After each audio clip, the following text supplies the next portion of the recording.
오늘 하나님께서 우리에게 주시는 말씀은 이사야서 26장 19절 우리 한 절 말씀입니다. 이사야서 26장 19절의 말씀을 우리 다 함께 힘찬 목소리로 봉독하도록 하겠습니다. 시작. 주의 죽은 자들은 살아나고 그들의 시체들은 일어나리이다. 티끌에 누운 자들아 너희는 깨어 노래하라. 주의 이슬은 빛난 이슬이니 땅이 죽은 자들을 내놓으리로다. 아멘. 할렐루야. 우리 예수님께서 부활하셨습니다. 자, 우리 앞뒤 좌우에 계신 분들과 함께 인사하겠습니다. 할렐루야.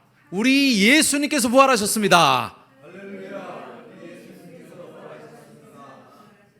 아멘. 자, 이 시간 부활의 예수님, 우리를 위해서 십자가에 못 박히시고 장사된 지 사흘 만에 다시 부활하신 그 예수님께 감사하고 그 예수님을 모시고 그분을 높여드리며 이 시간 함께 예배하는 축복을 주신 우리 예수님께 감사와 영광의 박수를 한번 돌리도록 하겠습니다. 감사합니다, 예수님. 아멘. 자, 이제 말씀으로 들어가도록 하겠습니다. 오늘 말씀의 제목은 부활의 소망입니다. 따라 하시겠습니다. 부활의 소망. 부활의 소망. 예수님 당시의 유대인들은 세 파로 나뉘어져 있었습니다. 첫 번째는 사두개인, 그리고 두 번째는 바리새인, 그리고 세 번째는 에세네파였습니다.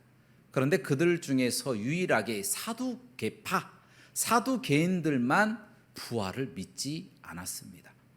여러분, 이 사두개파, 이 사두개인들은요, 본래 다윗 왕 때의 대제사장이었던 사독의 후손들이었다, 이렇게 생각하시면 됩니다. 대제사장의 그 권한을 가지고 대대로 물려받는 그런 직분을 갖게 되었다는 것이죠. 그러나 그 직분은 그냥 이름만 대제사장이 아니라 막강한 또 사법, 또 행정, 또 입법, 이 모든 권한을 다 소유할 정도의 굉장한 파워를 갖고 있는 사람들이었다라는 겁니다. 다시 말하면 권세가 있는 것이죠. 그때 당시에는 로마의 지배하를 받았기 때문에 로마 사람들과 그들의 그 귀족들이나 왕족들과 굉장한 밀접한 관계를 갖고 있던 사람들이 사두개인이었다라는 것입니다. 그런데 이 사람들은요, 특별히 하나님의 말씀도 선택적으로 받아들였어요. 왜냐하면 이 기득권이 워낙 많기 때문에 하나님의 말씀을 그대로 다 적용하면 자기들이 손해보는 것들이 조금 있습니다. 그래서 손해보지 않기 위해서 철저하게 하나님의 말씀을 모세오경, 다시 말해서 창세기, 출애굽기, 레위기, 민수기, 신명기 이 5권의 책, 그 안에 들어가 있는 율법의 613가지의 율법만 자신들의 성경으로 받아들이고 나머지 모든 성경은 성경으로 인정하지 않았다라는 겁니다. 그래서 다른 성경에 나와 있는 부활이라던가 천국이라던가 또 어떤 성령의 역사, 또 그리고 천사, 귀신, 악령 이와 같은 존재를 아무것도 믿지 않았던 사람들이 바로 사두개파, 사두개인들이었다라는 것입니다. 그런데 이 사람들이 성경도 꼭 자신들이 원하는 것만 받았습니다. 그 말씀만 자신들의 필요에 따라서 해석을 했기 때문에 이 사람들은 성전 안에서 사고 파는 것을 허락했습니다. 왜냐하면 영생이 없고 천국도 없고 부활이라고 하는 사건이 없고 이 세상이 끝나면 자신의 존재가 사라져 버리기 때문에 이 땅에서 있는 동안에 최대한 즐겁게 보내자, 행복하게 보내자, 그러기 위해서는 돈을 많이 벌어야 된다, 이런 생각을 가지고 상인들과 결탁을 해서 그들에게 어떠한 이권을 주고 그리고 어떤 이득을 취하기 위해서 최선을 다해서 노력했다라는 것입니다. 권한을 다 줘버린 것이죠. 하나님의 말씀을 인정하지 않고 하나님의 말씀을 선택적으로 받은 사람들이 바로 사두개파 사람들이었다는 것입니다. 다시 말해서 이 땅의 삶이 끝이라고 그렇게 믿었던 것이죠. 그런데 이 사람들은요, 하나님의 다른 말씀들이 본래 있었다라는 것을 잊어버린 사람처럼 그렇게 행동하는 거예요. 본래 하나님께서 창세기, 출애굽기, 레위기, 민수기, 신명기만 주셨습니까? 그렇지 않다라는 거예요. 그 이후에 많은 말씀들을 주셨지만 다윗 왕 때에 그 사독이 대제사장으로 있었던 그때로부터 시작을 하여서 점점 이득권이 많아지고 권세가 많아지고 이권이 많아지니까 그것 때문에 말씀을 하나씩 제외하기 시작하더니 이제는 창세기, 출애굽기, 레위기, 민수기, 신명기, 모세오경만 남기고 다른 모든 성경을 다 버렸다라는 것입니다. 여러분, 이 사람들의 결과가 어떻게 되겠습니까? 하나님의 말씀을 자신들의 이득에 따라서 선택하다니요. 하나님이 기뻐하시는 일이겠습니까? 결코 그럴 수 없다라는 겁니다. 그들의 결과가 어떻게 됐느냐? AD 70년경에 로마가 예루살렘을 쳐서 진격하였을 때에 그때 예루살렘과 동시에 예루살렘 성전까지 돌 하나도 돌 위에 남지 않고 다 무너집니다. 그때의 사두개파 사람들도 다 사로잡혀가고 다 죽임을 당하고 모든 사람들이 다 흩어져 버려서 더 이상 역사책에 사두개파 사람들이 등장하지 않는다라는 거예요. 완전히 사라져 버리고 말았다라는 것입니다. 여러분, 어찌 보면 당연한 결과입니다. 자신의 이득에 따라, 자신의 필요에 따라 하나님의 말씀을 선택적으로 받아들이는 사람들, 그 말씀만 지키는 사람들, 다른 말씀을 지키지 않는 사람들의 결과가 바로 사두개파의 결과처럼 이와 같이 비참한 결과를 만들 수도 있다는 것입니다. 그런데 여러분, 요즘 한 가지 안타까운 일이 있는데요, 바로 우리 예수 그리스도를 믿는 사람들 사이에서도 부활의 사건을 믿지 않는 사람들이 많아지고 있다는 겁니다. 여러분, 그 이유가 무엇이겠습니까? 몸의 부활이 상식에, 과학적인 사실에 맞지 않는다라는 겁니다. 본래 생물이 죽잖아요. 사람도 죽으면 이제 시체가 되고, 시체가 썩으면 박테리아들이 공격을 하고 먹기 때문에 다 사라져 버립니다. 그러고 나면 흙으로 돌아가게 되어지는 겁니다. 그것이 생물학적인 이치입니다. 그래서 그 이치에 따라서 어떻게 다 분해돼 버린 육체가 다시 모아져서 어떻게 부활할 수가 있는가? 이게 상식적으로 말이 되는가라고 생각해서 그냥 부활을 믿지 않기로 한 사람들이 많다라는 겁니다. 부활을 믿지 않고 예수님을 믿는다라는 것이죠. 여러분, 이것이 어떻게 가능하게 되어지느냐? 그것은 바로 하나님의 말씀을 내가 필요한 말씀만 선택적으로 받아들이기 때문이다라는 거예요. 어떤 말씀 듣기 싫잖아요. 어떤 말씀은 내 생각과 맞지 않잖아요. 내 과학적 지식이나 상식적으로도 이해가 안 가는 겁니다. 그래서 성경보다는 내가 알고 있는 과학 지식이나 상식이 더 올바르기 때문에 차라리 그것을 따라가자, 그렇게 생각하고 하나님의 말씀을 믿지 않고 부활을 믿지 않는 사람들이 많아지고 있다는 것입니다. 그 이유가 무엇이겠습니까? 하나님의 말씀을 믿지 않는 것이죠. 선택적으로 하나님의 말씀을 받아들이게 되는 것이죠. 조금 더 쉽게 예수님을 믿어보자, 이런 식인 겁니다. 많은 사람들이 예수님을 믿지만, 하나님의 말씀도 믿지만 그 중에 내가 좋아하는 말씀만 믿습니다. 나에게 조금이라도 거슬리는 말씀, 나의 마음을 조금이라도 아프게 하는 말씀은 다 없애버리고 내가 필요한 말씀만 받아들이려고 하는 현대인들에게 딱 맞는 사람들이 누구냐? 바로 사두개인들이라는 것입니다. 사두개인들도 자신들의 편의에 따라 하나님의 말씀을 선택했잖아요. 마찬가지로 우리도 필요한 말씀만 외우고 필요한 말씀만 듣고 필요한 말씀만 지키고 살아야지 뭐 다른 말씀이 뭔 필요가 있어, 이렇게 생각하고 살아가는 사람들이 많다는 것입니다. 여러분, 그 일에 안타깝게도 신학자들이 또 앞장섰습니다. 신학자들 같은 경우에 다 좋은 사람들만 있는 것이 아니라 어떤 사람들 같은 경우에는 부활 사건 자체를 역사적인 사건으로 믿지 않는 사람들도 있어요. 이건 역사의 사건이 아니라 그냥 제자들이 예수님의 시체를 훔치고 난 다음에 거짓 소문을 퍼뜨린 것이다, 이렇게 이야기하는 사람들도 있어요. 또 어떤 사람들은요, 그 예수님의 그 무덤에 갔는데 그 중에서 어떤 여인들도 갔잖아요. 새벽에 여인들도 가서 빈 무덤을 봤는데 알고 봤더니 그 빈 무덤이 예수님의 무덤이 아니라 새벽이니까 혼돈해 가지고 다른 무덤으로 찾아갔다. 그렇게 말하는 사람들도 있습니다. 예수님의 시체를 훔쳤다는 사람도 있고 잘못 봤다. 또 예수님이 죽은 줄 알았는데 실은 너무 아파서 기절한 것이다. 그래서 이 기절설까지 또 나와요. 예수님이 기절해서 잠깐 누워 계시다가 깜짝 놀래가지고 어디론가 또 사라져 버리셨다. 이런 내용도 그 사람들이 다 이야기를 하더라고요. 그래서 불투만 같은 사람들은 성경 안에 있는 예수님의 부활 사건 중에서 신화적인 내용들은 다 빼버려야 된다. 성경을 다 골라가지고 그런 내용들은 다 빼버리고 역사적인 예수, 정말 그 나사렛 동네에 태어났던 목수였던 그 인간 예수의 모습만 보여줘야 된다. 이렇게 말하는 불투만이라고 하는 신학자가 있는데, 이 신학자를 수없이 많은 사람들이 가서 공부하고 배우고 한국에 와서 가르치는 사람들도 많다라는 거예요. 또 몰트만이라고 하는 또 신학자도 있어요. 굉장히 유명한 신학자입니다. 그 신학자를 따르는 교수들이 엄청나게 많고 그 밑에서 공부한 사람들도 많아요. 근데 이분은요, 어떻게까지 이야기하냐면 지옥이 끝이 있다. 지옥은 영원하잖아요. 불멸이잖아요. 영원토록 존재하고 또 그와 같은 고통을 당하잖아요.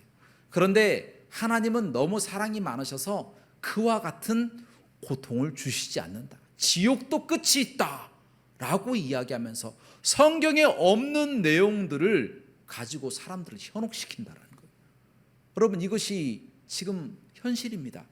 많은 사람들이 성경 말씀을 그대로 받아들이고 그대로 지키려고 하지 않고 내가 필요한 말씀을 받아들이고 내가 원하는 말씀, 나를 기분 좋게 하는 말씀, 나를 축복해 준 말씀만 받아들이고 나를 아프게 하고 나를 힘들게 만들고 내가 꼭 세상에서 어렵게 살아가야 되는 그와 같은 희생과 고통의 이야기들은 단 1%도 받아들이려 하지 않는다라는 겁니다. 여러분, 사두개인들과 도대체 뭐가 다릅니까? 사두개인들도 자신들의 이득을 위해서 성전 안에서 장사를 하는 상인들과 결탁해서 그냥 양이 예를 들어서 한 마리에 20만 원이다 그러면 100만 원을 불러가지고 그 중에 절반을 자기가 먹고 나머지를 상인 또 주고 이런 식으로 이득을 받아 먹는 그처럼 타락한 사두개인들처럼 우리도 혹시 하나님의 말씀을 선택적으로 받아들이는 것은 아닌지 우리 자신을 되돌아봐야 된다는 것입니다. 그러므로 우리는요, 사두개인을 이제는 반면 교사 삼고 하나님의 말씀을 그대로 받아들여서 부활의 소망을 가지고 이 땅에서 끝까지 어떠한 환경 가운데서도 예수님을 신뢰하며 믿고 살아가시는 저와 여러분들 되시기를 주님의 이름으로 축원합니다. 두 번째로 바리새파, 바리새인들이 또 있다고 했잖아요. 이 바리새인들은요, 부활신앙을 믿었어요. 부활신앙을 너무 철저하게 잘 믿었습니다. 또 이 사람들은 하나님의 말씀을 선택적으로 받아들이지도 않았어요. 죽으라고 하면 죽고 죽는 신용까지 하고 하나님의 말씀을 위해서 목숨도 아끼지 않는 사람들이 바로 바리새파 사람들이었다는 것입니다. 그런데 이들에게 한 가지 약점이 있었는데 그것은 무엇이냐면 이들이 하나님의 말씀을 더 잘 지키려고 서기관들을 통하여 하나님의 말씀을 연구하게 하고 그 말씀을 해석하는 해석서를 만들어내게 되는데 그 해석서들이 무엇이냐? 미시나, 학가다, 탈무드 이런 성경 말씀의 해석서, 주석서들을 만들어 놨다라는 겁니다.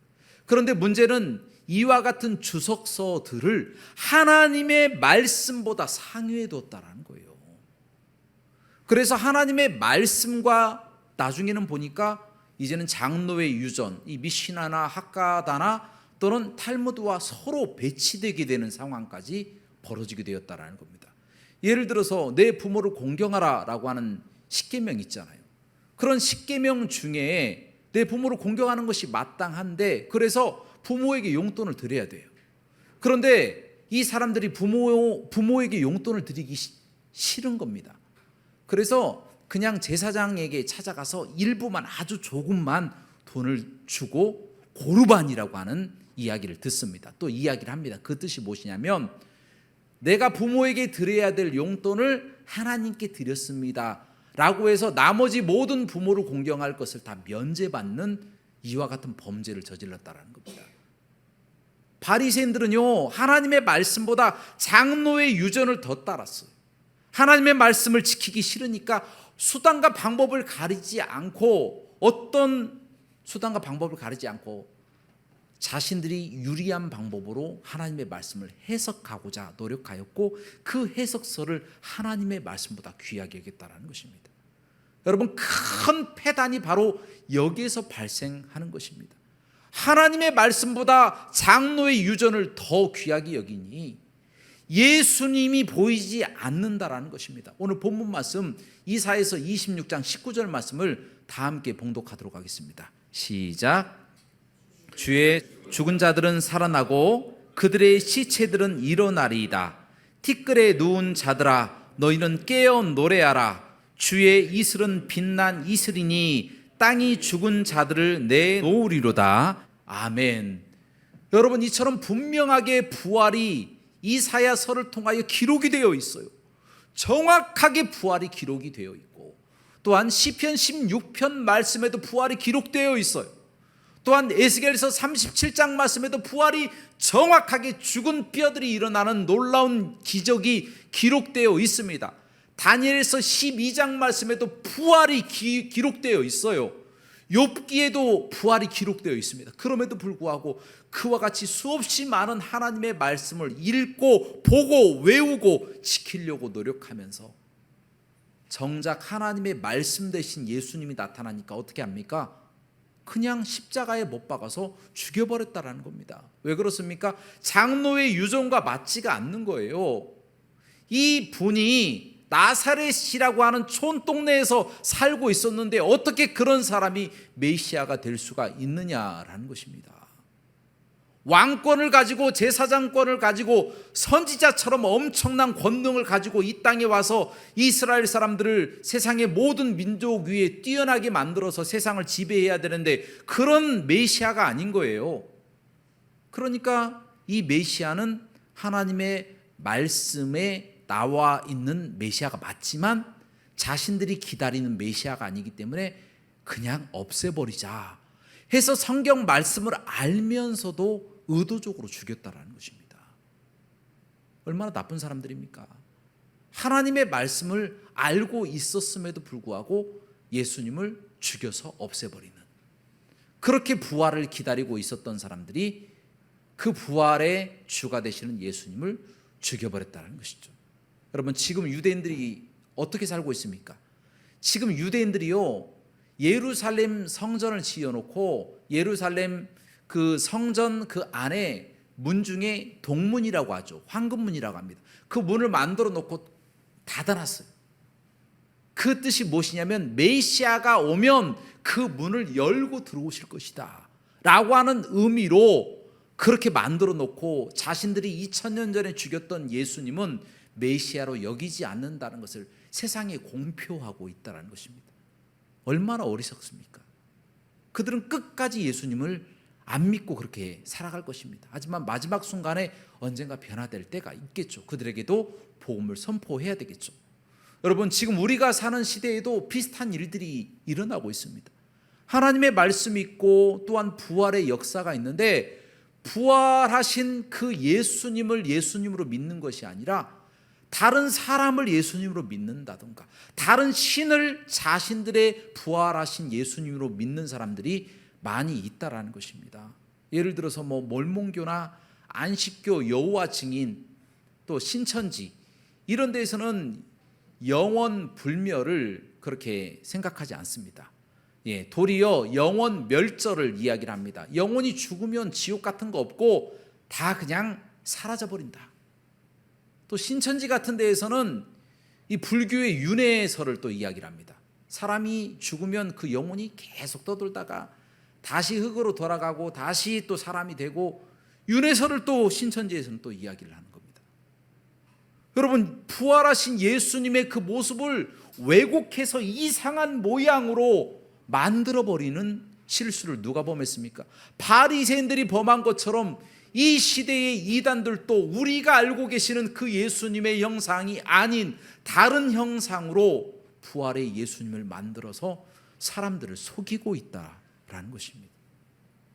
여러분, 그래서 하나님의 말씀을 우리가 믿고 또 그 말씀대로 살아가야 되고, 그 말씀만이 우리 가치 판단의 최고의 기준이 된다는 사실을 잊지 마시기를 주님의 이름으로 축원합니다. 하나님의 말씀에서 떠나는 순간에 사두개인처럼 선택적으로 하나님의 말씀을 받아들이고, 하나님의 말씀을 왜곡시키는 순간에 바리새인처럼 그렇게 이단에 빠지고 잘못된 길에 빠져서 하나님을 잘 믿는다고 했는데 나중에 보니까 천국에 없는 거예요. 예수님을 잘 믿는 사람이라고 하는데 나중에 보니까 영생을 얻지 못하고 지옥에 있는 겁니다. 여러분, 이것만큼 불쌍한 사람들이 어디 있겠습니까? 하나님의 말씀을 떠나면 이와 같이 어려움을 당하게 되어진다는 것입니다. 우리가 아는 부활의 예수님을 우리는 잘 믿고 있어야 된다는 거예요. 그러면 우리가 믿고 있는 예수님은 어떤 분이실까요? 자, 요한복음 11장 25절에서 26절 말씀입니다. 자, 우리 다 함께 이 말씀을 봉독하시겠습니다. 시작. 나는 부활이요 생명이니 나를 믿는 자는 죽어도 살겠고 무릇 살아서 나를 믿는 자는 영원히 죽지 아니하리니 이것을 내가 믿느냐? 아멘. 부활이요 생명 되신 분은 성경 속 이 요한복음 11장 말씀에 나와 있는 그 예수님밖에 없습니다.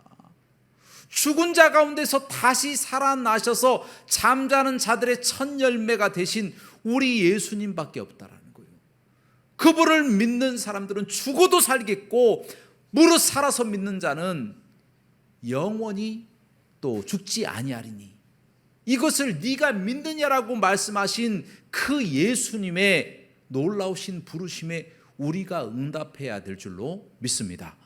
그러므로 우리는요, 부활의 소망을 우리 마음속으로도 가지고 있어야 할 뿐만 아니라 우리의 생각 속으로도 가지고 있어야 되고 우리 삶 가운데서도 예수님을 모시고 살아가야 될 줄로 믿습니다.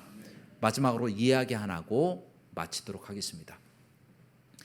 예전에 프랑스에 샤르니라고 하는 사람이 살고 있었는데요, 이 사람이 나폴레옹 황제에게 좀 미움을 좀 받은 것 같습니다. 그래서 감옥에 들어갔는데 금방 풀어줄 줄 알았는데 안 풀어주는 겁니다. 계속 감옥에 갇혀 있는 것이죠. 처음에는 친구들도 한두 번 찾아오더니 나중에는 친구들이 다 끊어졌어요. 가족들도 처음에는 열심히 찾아다니더니 점점 멀어져서 발길을 거의 끊어버리게 되었다는 것입니다. 너무 이 사람이 쓸쓸해져 버린 거예요. 너무 마음이 외롭고 괴로운 겁니다. 그래서 그렇게 생각을 했어요. 생각을 하면서 글을 하나 썼는데, 돌로 글을 파서 하나 썼는데 그 내용이 무엇이냐면 아무도 돌보지 않는다라고 하는 내용의 글을 썼다라는 겁니다. 여러분, 그로부터 한참 시간이 지나고 모든 것을 자포자기하고 고개를 숙였는데 이 돌 틈에서 새싹 같은 것이 하나가 이렇게 올라오는 겁니다. 그러니까 이 사람이 그것을 보고 할 일이 없으니까 뭐 이 새싹이 살겠어라고 하는 마음은 있었지만 그래도 한번 살려보자라고 하는 마음으로 이 간수들이 먹을 것을 주잖아요. 물도 주잖아요. 그 중에 일부만 먹고 일부는 또 그것을 키우는데 한번 사용을 해봤습니다. 그런데 시간이 지나고 이 싹이 점점 크더니 잎사귀가 또 성장하더니 나중에 꽃봉오리가 맺혀지고 아름답게 꽃이 활짝 피어버린 거예요. 이 사람이 너무 기분이 좋은 거예요. 이 꽃을 보고 꼭 이 꽃이 자기인 것 같은 그런 착각을 하게 됩니다. 그래서 이 사람이 글을 바꿨습니다. 이제 돌로 자기가 그 전에 썼던 모든 것을 지우고 새로 글을 썼는데 그 글이 무엇이냐면 하나님께서 돌보신다 라고 하는 글을 썼다라는 것입니다. 여러분, 그런데 그로부터 조금 한참 또 시간이 지나서 옆방에 한 죄수의 딸이 그 아버지를 보러 찾아왔다가 우연히 이 샤르니의 그 감방을 또 살펴보게 된 것이죠. 우연히 살펴봤는데 그곳에 아름다운 꽃이 활짝 펴 있는 것을 보게 된 겁니다. 그로부터 소문이 막 들려지기 시작하는데 귀에서 귀로, 입에서 입으로 감옥 안에 아름다운 꽃이 피었다는 소문이 퍼지더니 이제는 왕비였던 조세핀 왕비의 귀에까지 들어간 겁니다. 그 이야기가. 아니, 감옥 안에 아름다운 꽃이 피었다네. 그 이야기를 듣고 사실관계를 확인한 후에 조세핀 왕후가 이렇게 이야기를 했다고 합니다. 아니, 꽃을 감옥에서 그토록 사랑하고 돌보고 아끼는 사람은 나쁜 사람일 수가 없어. 그렇게 마음을 결정하고 나폴레옹 황제에게 그의 사면을 건의했다라는 거예요. 그 이야기를 듣고 나폴레옹도 그 즉시 사면에서 샤르니는 그로부터 바로 석방될 수가 있었다는 것입니다. 여러분, 이 이야기를 통하여 우리에게 주시는 교훈은요, 여러분, 소망이 없는 사람들은요, 절망에 빠지면 더 절망에 깊숙한 구덩이로 들어갑니다. 그러나 소망이 있는 사람들은 절망의 순간 가운데서도 새로운 희망을 보게 되어진다라는 것입니다. 여러분, 부활도 마찬가지입니다. 부활의 소망이 없는 사람들은 죽음의 순간에 더 깊은 절망에 빠지지만 부활의 소망이 마음속에 있고 삶 가운데 있고 생각 속에 있는 사람들에게는 죽음을 앞에 두고도 새로운 꽃이 활짝 피듯이 활짝 웃음꽃이 피면서 생을 마감하게 되어진다는 것입니다. 여러분, 그것이 차이입니다. 부활의 소망을 가진 사람들은 이처럼 미래가 있기 때문에 늘 마음속에 기쁨과 즐거움이 있다는 것입니다. 여러분들에게 도전합니다. 그러므로 여러분들의 삶 가운데, 여러분들의 마음속에, 여러분들의 생각 속에 부활의 소망을 늘 품고 또 생각하고 그렇게 함께 동행하면서 예수님의 부활을 늘 기념하고 감사하며 살아가시기를 주님의 이름으로 축원합니다. 함께 기도하시겠습니다. 사랑과 은혜가 풍성하시고 자비로우신 하나님, 저희에게 부활의 소망을 허락하여 주심을 감사드리옵나이다. 하나님 아버지, 저희에게는 큰 기쁨과 은혜입니다. 우리가 죽을 수밖에 없는 인간이지만 구원받았습니다. 구원받고 다시 우리의 몸이 살아날 그날을 기대하고 있습니다. 예수님께서 먼저 잠자는 자들의 첫 열매가 되셨사오니 저희도 이제 나중에 부활의 몸을 입고 이제 주님의 나라에 가서 영원토록 살아가는 복과 은혜를 누릴 수 있도록 인도하여 주옵소서. 모든 영광 하나님께 돌리기를 원하며 예수 그리스도 이름으로 기도합나이다. 아멘.